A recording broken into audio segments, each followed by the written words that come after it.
Welcome to this lecture on marine or maritime spatial planning, from global approaches to regional applications. My name is Miriam von Thenen, and I'm a postdoc at the Leibniz-Institute for Baltic Sea Research in Warnemünde, Germany. Today, I will introduce you to maritime spatial planning, in short MSP. Then I will present a global perspective on MSP before elaborating on the European approach.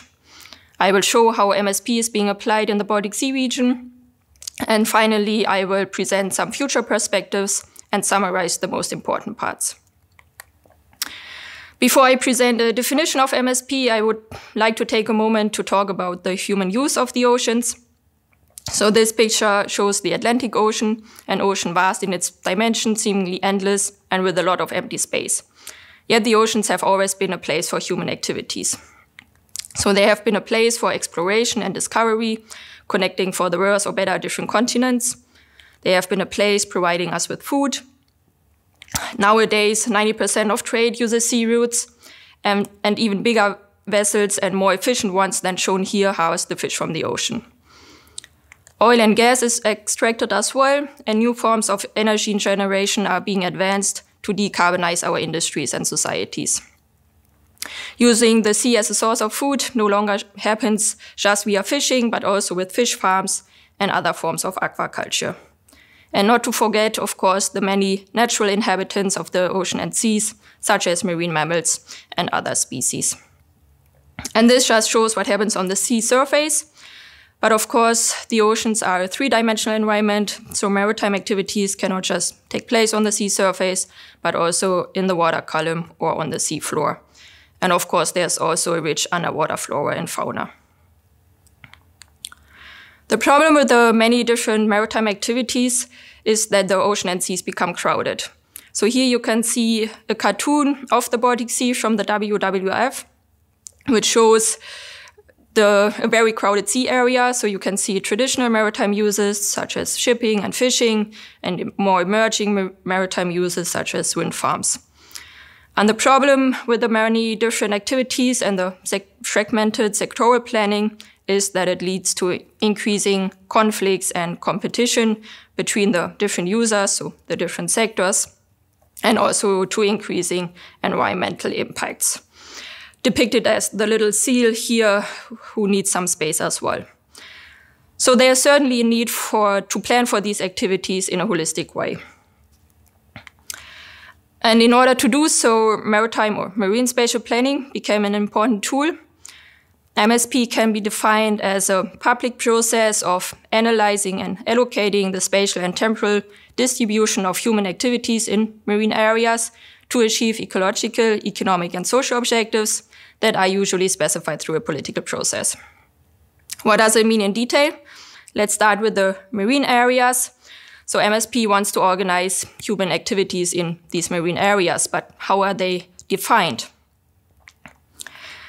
If you look at the ocean and seas, it's hard to imagine that there are any borders. Of course, there are the natural distinction between the different marine areas, but indeed there are also human-made borders, shown in this graphic here. It shows the marine boundaries as defined in the United Nations Convention on the Law of the Sea, in short, UNCLOS.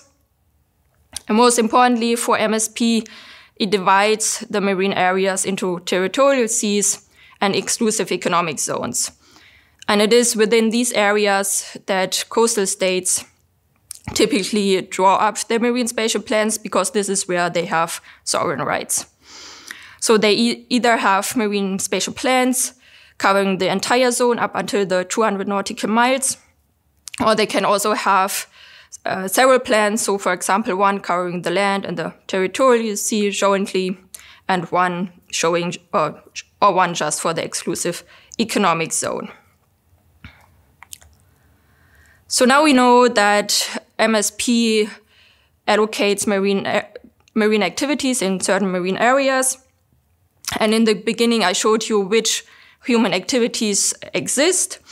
And MSP now wants to organize these human activities with the ultimate aim of avoiding conflicts and creating synergies. What does it mean? So one common conflict is the one between shipping routes and wind farms. So shipping routes should not go through wind farms and vice versa in order to avoid collision. And so one objective of MSP is often to allocate different areas to shipping routes and wind farms respectively, just to avoid this conflict. Wind farms, on the other hand, can serve as a refuge for certain fish species, which in turn may attract fishing vessels. However, should fishing vessels be allowed or not inside wind parks, and who should decide? This leads to the last part of the definition of MSP. MSP is a public process, meaning that different stakeholder groups should be involved. So in the example I just showed you, the very least, the representatives from the shipping organizations and the fishing organizations, as well as the wind farm operators and nature conservation agencies should be involved in order to discuss which activities to allocate where, so that ecological, economic, and social objectives can be balanced or can be achieved. These objectives are, for example, to support the economic development of wind farms while ensuring the livelihoods of small-scale fisher, who are very often an important part of coastal communities, all the while also protecting the marine habitats and species. And these objectives are usually specified through a political process, meaning that one ministry or a specialized governmental agency is mandated with carrying out the MSP process and ultimately also takes the decision of where to allocate which activities. And if done effectively, MSP can achieve this balance between ecological, economic, and social objectives. But what does it mean to do MSP effectively? There are some criteria or characteristics of effective MSP. These include that MSP is ecosystem-based, which in fact just means that ecological, economic, and social objectives and goals are balanced. MSP should also be integrated, so it should be integrated across sectors and agency as well as among different levels of government. It should be applied within specific marine areas, so it has a clearly defined spatial dimension. It should be adaptive, so that if new knowledge or data arises or experience shows that there's a need for improvement, the plans should also be updated. The plans should be strategic and anticipatory, so they should not just cover the next political cycle, but should be focused on the long term. And they should also anticipate future uses and potential changes in the marine environment. Last but not least, MSP should be participatory, so stakeholders should actively be involved in the process. So these are the characteristics of effective MSP, but how is MSP actually being done? The most important part is that MSP is an iterative process, which is why it is often depicted as an MSP cycle. So the process needs to be organized, meaning that someone needs to have the planning mandate, which very often falls under the responsibility of a ministry. Then the principles, goals, and objectives need to be defined. The boundaries and time frame need to be specified, and stakeholder participation needs to be organized. Then there's the important step of data collection and analysis. Here, the existing conditions need to be analyzed, meaning that the marine uses are analyzed and also the prevailing environmental conditions, as well as future uses and potential changes in the marine environment. Then the plan needs to be drafted. This typically happens via developing and discussing different alternative scenarios with stakeholder groups. And then the plan needs to be drafted and approved. Then it needs to be implemented. And finally, it needs to be monitored and evaluated. And this monitoring and evaluation phase is very often already the pre-phase for starting the next round of MSP, where new data and knowledge are integrated. And central to all of these steps is stakeholder involvement. After this introduction to MSP, I would like to take you on a little time travel to see how and where MSP has been developed. So MSP, or the first example of MSP, is said to come from Australia. In 1975, the Great Barrier Reef Marine Park Act determined that for each part of the park, a zoning plan needs to be established, defining for which purposes each zone can or cannot be entered and used. So in this example, MSP is in principle zoning for marine protected area management. And the zoning plan was then implemented some 12 years later. Some other pioneers for this MPA or MSP zoning from different continents are, for example, China and Belgium. The first international workshop on MSP was organized by the International Oceanographic Commission of UNESCO, in short IOC UNESCO, which was held in 2006, which was said to have increased also the academic interest in the topic considerably. Then 3 years later, the first internationally renowned guidance for MSP was published, also by the IOC UNESCO, specifying a step-by-step approach to ecosystem-based MSP. Then an important date in the EU was 2014, where the MSP Directive came into force. And in 2017, there was the second international conference on marine/maritime spatial planning, from which a joint roadmap to MSP emerged, jointly developed by the EU and the IOC UNESCO and presenting a global perspective until 2030. Just last year, so in 2021, the IOC UNESCO and EU jointly also published this international guide on marine/maritime spatial planning. And in the same year, in the EU, all coastal EU member states had to implement this MSP directive. If we look at this development of MSP over time, we can differentiate between different phases. So simply put, MSP has its origins in zoning for marine protected area management, so this MPA management.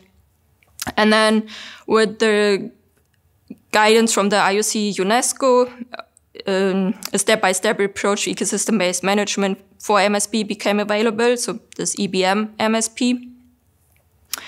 And then with the EU MSP Directive, the focus shifted more towards an integrated use MSP, where in principle, marine protected areas can be traded off against other uses. And this difference between ecosystem-based MSP, so EBM MSP, and integrated use MSP also becomes apparent in the terminology. So you may have already noticed that sometimes I say marine, sometimes maritime spatial planning. And this is because the IOC UNESCO uses marine spatial planning and the EU uses maritime spatial planning as a term. This difference in terminology with somewhat different meaning has, however, not stopped MSP from spreading around the world.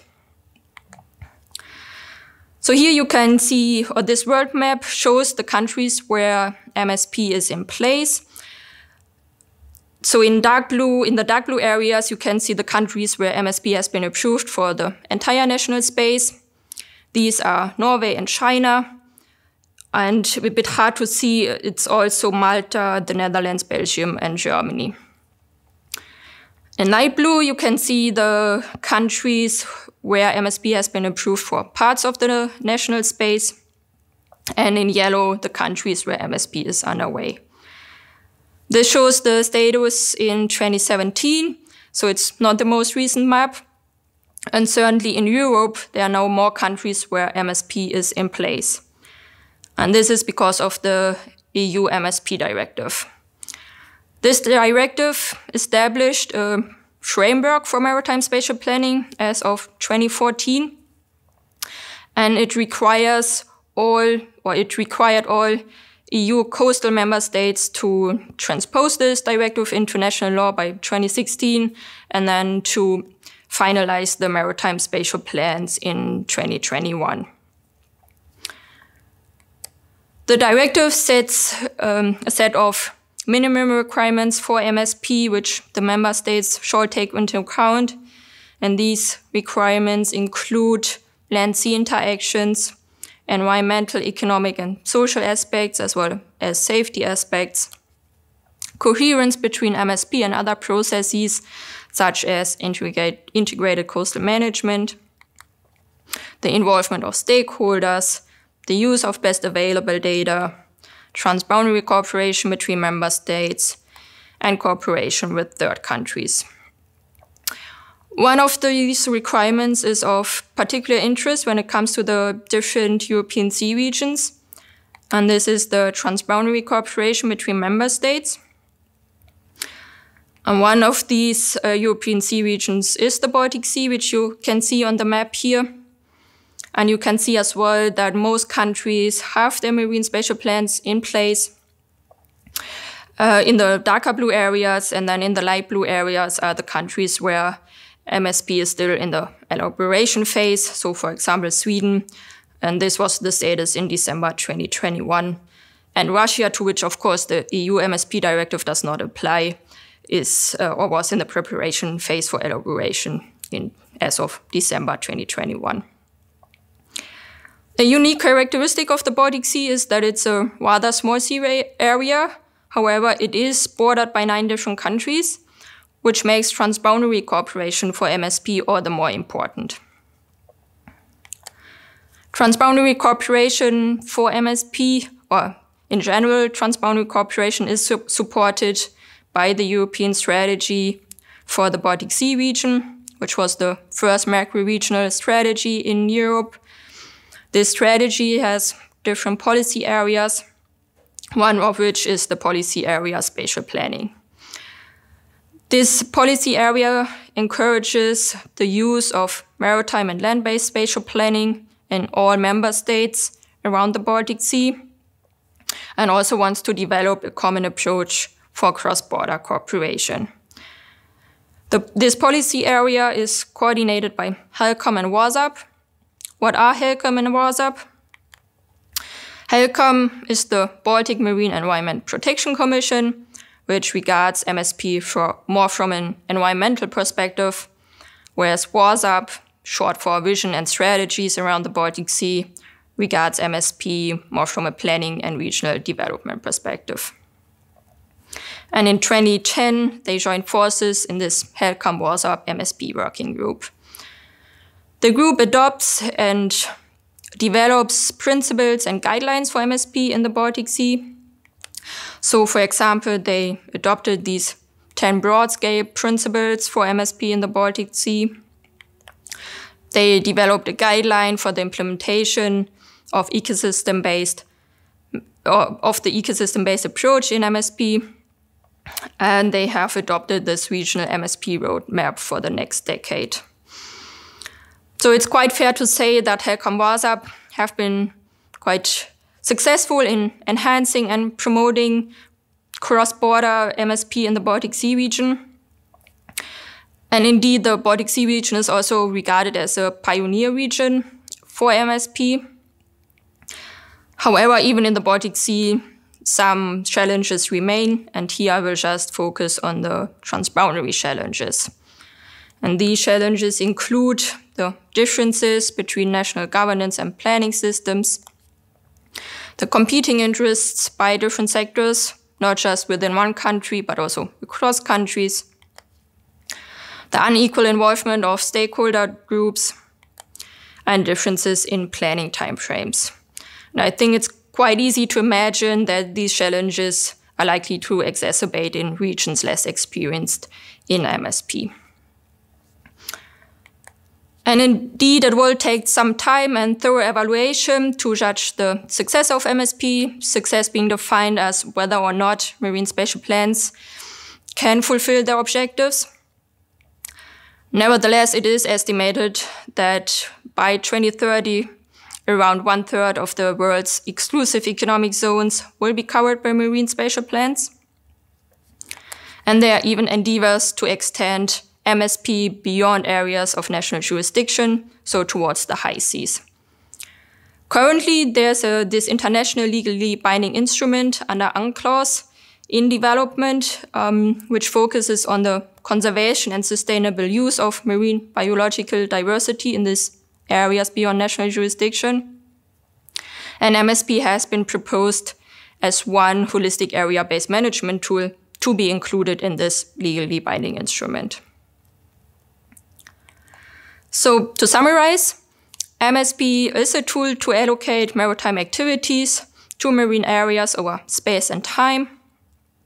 The first example of MSP comes from Australia. Nowadays, many countries already have or are in the process of adopting marine spatial plans for their marine waters. And on a global scale, both the IUC, UNESCO, and the EU are important actors supporting the development of MSP. In the EU, the MSP Directive actually requires the development of marine spatial plans for all coastal member states. And the Baltic Sea region is regarded as a pioneer region for MSP, and application there is quite advanced. However, even there some challenges remain. So there's a need for evaluation to prove the success of MSP, so not just in the Baltic Sea region, but wherever MSP has been implemented. And while this evaluation will take time, it is quite safe to say already that MSP is very likely to spread further around the globe, and that MSP may also even be extended towards areas beyond national jurisdiction. And with this, I would like to thank you for your attention.